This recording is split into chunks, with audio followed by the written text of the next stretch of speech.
This year, a weak La Nina is in place. This happens when cold water builds up over the Pacific Ocean and in turn, warmer water resides over the Atlantic. The net result is stronger, increased activity in the Atlantic Ocean opposed to the Pacific. Now, the track of hurricanes are very important on the potential impacts on our area. Let's use Hurricane Charley back in 2004 as an example. The original track had the center of Charley just to our west. That would have put Savannah in the northeast side of the center of circulation. Thankfully for us, the center went just to our east, keeping the wind and rain away from us in the coastal empire and low country. Of all the dangers of a hurricane hitting the coastal empire and low country, it's flooding and storm surge. Its effect is called the Georgia Bite. The Savannah area is the furthest point west on the east coast. While the ocean is normally calm through the year, when a hurricane comes close, the 60 miles of continental shelf allows storm surge to build up higher, pushing more water inland.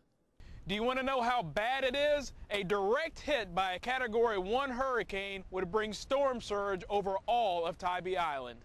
A Category 1 storm has winds at 74 to 95 miles per hour. It would cause damage to many unanchored items like mobile homes and poorly constructed signs. Meteorologist Lee Haywood takes us inland to show how stronger storm surge would affect the area.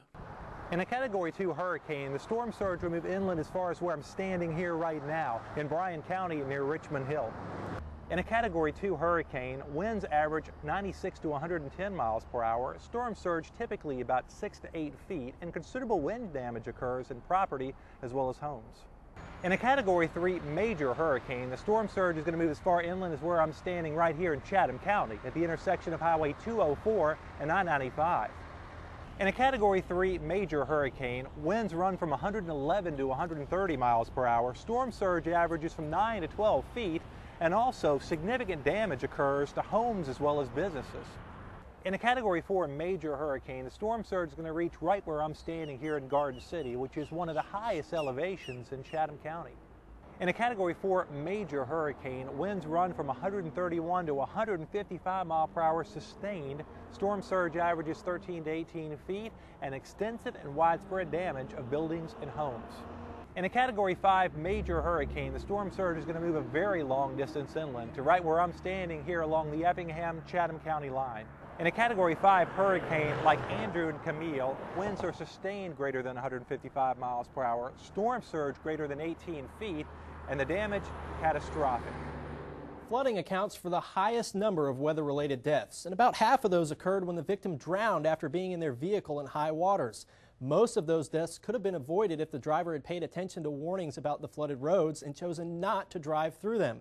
My wife, meteorologist Ashley Fury, tells us a personal story about a close friend who made a choice that cost him his life. Well, we were in college, which one of the things you do in college, especially around Tallahassee, is go to the McDonald's across the street from campus. It was just right across Tennessee Street and real close to where everyone lived. In June of 2001, while my wife and I were studying at Florida State, the remnants of Tropical Storm Allison slowly moved along the Gulf Coast, dumping nearly 10 inches of rain in 24 hours. During the storm, Michael Pachin, a close friend of Ashley, made a choice my wife and I will never forget. He and his girlfriend decided they were going to cross the road, that they could get to McDonald's. It wasn't very far, maybe a couple hundred feet from where they were. And as they tried to cross the rushing water, the water swept his car. And when it swept the car, it went through a fence and ended up in a drainage ditch. And it went all the way underneath the school. As soon as the car started going towards the ditch, Mike tried to get his girlfriend out of the car. His girlfriend, luckily, was able to find a grate that she actually held on to. She held on to that grate and screamed. And somebody that was near actually heard her screaming, and they actually got her out of the water. Mike didn't have a chance to get out of the water. He made sure that his girlfriend got out first. You know, we always hear, turn around, don't drown.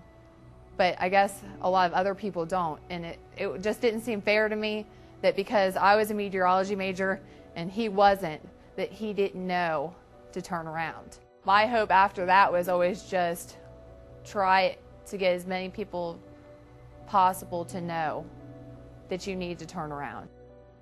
Like Tallahassee, Savannah is very prone to flash flooding, and the piling up of water on our streets and waterways could prove to be our biggest problem during hurricane season.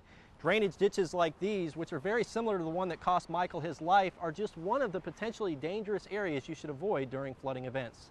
Weak tropical systems such as tropical storms and tropical depressions often stall in the southeast, leaving us vulnerable to continuous heavy rains. So if you come across a flooded road, make the right choice. Turn around, don't drown. A reminder, all of this information you see tonight will be available on our website at WSAV.com. Just click on the Hurricane Center. Next on Stormwatch, last-minute preparations are the hardest because you can always forget something that needs to be done. We're on your side from the time a hurricane watch is issued to evacuation to make sure you're prepared.